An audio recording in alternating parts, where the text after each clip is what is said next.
बिस्मिल्लाहिर्रहमानिर्रहीम अस्सलाम वालेकुम वरहमतुल्लाहि वबरकातुहू। आज जिस संडे है तो काफ़ी सारी अपडेट्स जो है ना वो आपके सामने रखनी है। तो अभी मैं मार्केट के अंदर ही हूँ, तो इधर से ही व्लॉग शुरू कर रहा हूँ। तो सीन कुछ इस तरह है कि काफ़ी हद तक जो खबरें गर्दिश कर रही हैं, हर कोई अपने व्यूज़ की खातिर और लोगों को गलत गाइड कर रहा है। तो मैं आपको ये सारी की सारी डिटेल बता देता हूँ, स्टेप बाय स्टेप बात कर लेते हैं। मैं अपनी दर्जनों वीडियोस के अंदर ये चीज़ कोलैबोरेट कर चुका हूँ और आपको एक्सप्लेन कर चुका हूँ कि कोई भी वीज़ा बंद नहीं है, कोई भी वीज़ा बैन नहीं है। All visa is open, UAE not ban और नॉट बंद any visa of any country. Okay, all visa is open, but this time Pakistani nationalities, Bengali nationalities, Indian nationalities visa are stricted. So if you interested any visa of UAE, can you apply after amnesty? तो बात करने का मकसद ये है कि अभी आप सबको पता है कि अमनेस्टी चल रही है, तो इसमें सब लोगों को फिल्टर आउट किया जा रहा है। ख़ास तौर पर अभी विजिट वीज़ा के बारे में मैं आपको बताता चलूँ।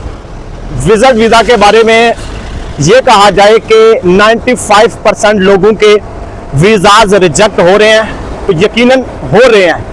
That is a security reason. Security reason की वजह से किसी का भी वीज़ा ये रिजेक्ट कर सकते हैं।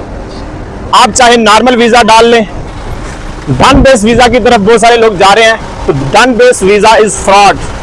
Done base visa no is a good visa. Okay, तो इस सूरत हाल के अंदर आप सब के लिए ये मेरी अपील है, आप सबको ये मेरी गुजारिश है कि आप थोड़ा सा वेट कर लें।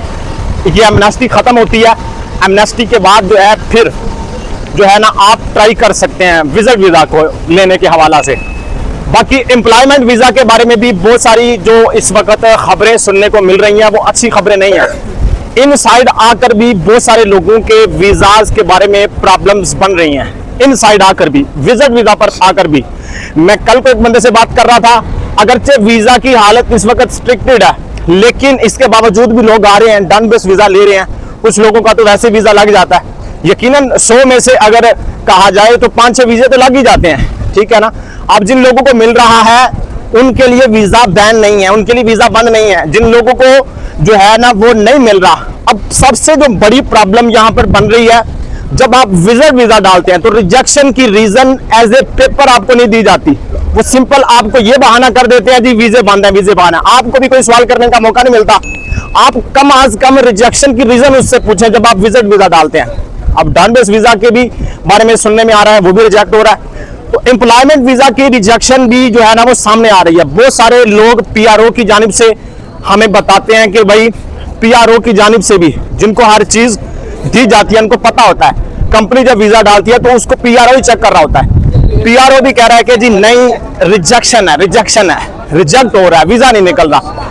तो this time is not good for you if you apply any visa of UAE after amnesty.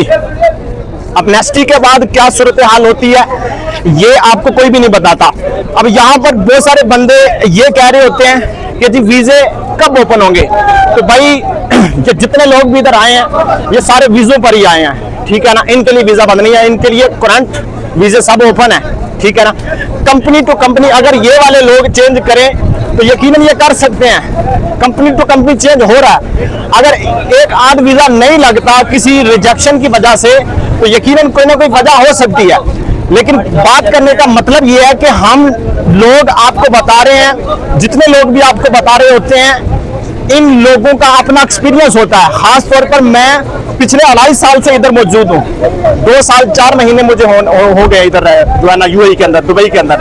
तो कहने का मतलब है हर कोई अपना एक्सपीरियंस ही बयान करता है। हम में से कोई भी बंदा जो है वो इमिग्रेशन के अंदर काम नहीं कर रहा। ये जितने लोग भी टिकटॉक पर, यूट्यूब पर वीडियोस लगा रहे होते हैं, इनमें से कोई भी जो है इमिग्रेशन पर काम नहीं कर रहा होता। हर कोई अपना एक्सपीरियंस बताता है, क्योंकि उसका जो है ना एक एक्सपीरियंस होता है इधर के हवाला से, इधर के मौसम के हवाला से, इधर के कामकाज की सूरत हाल के हवाला से। तो ये बातें जो हम आपको बताते हैं इनको समझ लिया करें। एमनेस्टी के बाद अभी अगर तो एमनेस्टी की जो डेट है इन्होंने बढ़ा दी तो फिर तो आपको मजीद वेट करना पड़ेगा। लेकिन अभी सुनने में ये आ रहा है कि एमनेस्टी जो है वो तकरीबन इस महीने के लास्ट तक ही चलेगी। अभी आज 20 हो गए, कितने दिन रह गए? 10 दिन रह गए, 31 11 दिन रह गए हैं। तो कहने का मतलब है इसके बाद इन्होंने पकड़ दकड़ शुरू करनी है, और जितने लोग भी जो हैं इधर अनलीगल है, इधर जनाबे वाला खली बली है, अभी तक वो एमनेस्टी के अंदर एंटर नहीं हो रहे, उनको पकड़ दकड़ करके इन्होंने वापस भेजना है, ठीक है ना, और जुर्माना भी इनको करना है। तो अभी आप काइंडली, आपसे गुजारिश है कि अगर आप किसी भी केस के अंदर इन्वॉल्व हैं तो आप एमनेस्टी के अंदर अपने आप को क्लियर करवाएं। और दोनों सूरतें हैं, मैं ये आपको पहले बता चुका हूं, ठीक है।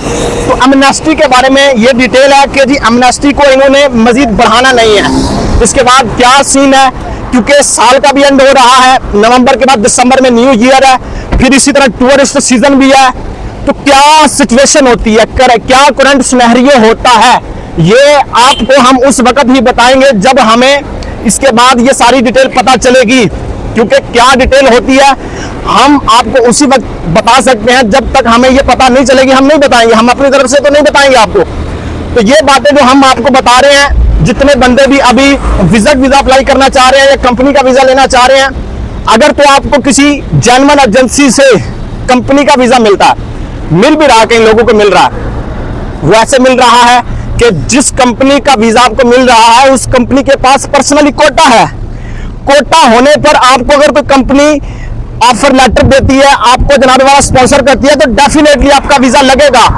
क्योंकि जब भी आपका वीजा आप डालते हैं तो कंपनी की वर्थ पर डिपेंड कर रहा होता है कि वो कंपनी कितनी स्ट्रांग है, कंपनी कितनी बड़ी है, कंपनी कितने अरसे से काम कर रही है। तो वीजा के निकलने की एक बहुत बड़ी वजह कंपनी भी होती है, क्योंकि कंपनी अपने जोर पर वीजा निकालती है। कंपनी यूएई इमिग्रेशन को कहती है ये बंदा हमें चाहिए, तो इसका वीजा भी हमने निकलवाना है। तो ये सारी डिटेल होती है, ठीक है। कंपनी आप पर खर्चा कर रही होती है, 3-4 हजार दिरहम कंपनी को पड़ जाता है। तो ये सारी करंट सिनेरियो सूरत हाल चल रही है। बहुत सारे बंदे कहते हैं जी क्या यूएई के अंदर कोई कामकाज है? यकीनन भाई यूएई के अंदर बहुत ज्यादा कामकाज है, ठीक है ना। दिस लैंड इज अपॉर्चुनिटीज, यानी कि ये वो जगह है यहाँ पर आपको डिफरेंट मौके मिल सकते हैं, आपको यहाँ पर हर किस्म का काम मिल सकता है। डिपेंड करता है कि आप कौन सी स्किल इधर लेकर आ रहे हैं, आप कौन सा हुनर लेकर आ रहे हैं, आप कौन सा काम सीखकर इधर आ रहे हैं, ठीक है ना। ये बात आप मेक श्योर कर लें। यहाँ पर आपको हर किस्म के जो है ना मौके मिलते हैं, लेकिन कहने का मतलब है कि आप उसी वक्त इधर आएंगे जब आपका वीजा लगेगा, इसके अलावा तो नहीं आप आ सकते इधर। तो ये बातें आप समझ लिया करें। अब इस सूरत के अंदर आप सब पर ये लाजम है कि आप जनाबे वाला अगर डिग्री अटेस्टेशन आपकी अगर कंप्लीट नहीं है तो अपनी डिग्री को टाकी शाकी फेर लें, और टाकी शाकी फेरने के बाद उसको रेडी करें, और जब ये कोई भी खबर आएगी इंशाल्लाह इस चैनल पर हम आपको बताते रहेंगे, ठीक है। ये डिटेल चल रही है। उम्मीद है आज की वीडियो आपको पसंद आई होगी। नेक्स्ट वीडियो के साथ फिर मिलेंगे, तब तक के लिए अल्लाह हाफ़िज़।